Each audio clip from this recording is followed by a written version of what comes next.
যারা অবৈধভাবে লক্ষ্মীর ভান্ডারের টাকা নিয়েছেন তারা এবার সবাই সাবধান হয়ে যান।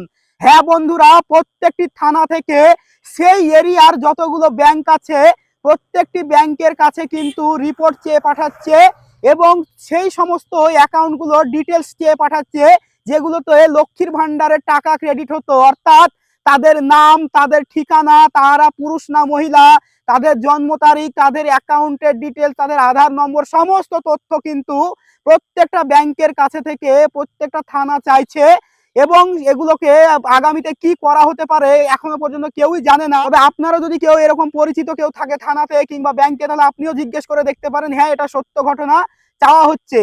তো বন্ধুরা, আপনাদের কি মনে হয় যে যারা অবৈধভাবে টাকা লুটেছে লক্ষ্মীর ভান্ডার, তাদের আগামী দিনে কি হতে পারে, তাদের সঙ্গে কি করা হতে পারে? অবশ্যই আপনার মূল্যবান মন্তব্যটি কমেন্টে লিখে জানাবেন। আর ভিডিওটিকে বেশি বেশি করে শেয়ার করে দিয়ে সাধারণ মানুষকে জানিয়ে দিন যে তাদের অজান্তেই, তাদেরকে আড়াল করে, তাদের গোপনেই তাদের তথ্য কিন্তু প্রত্যেকটা ব্যাংক থেকে থানায় পৌঁছে যাচ্ছে।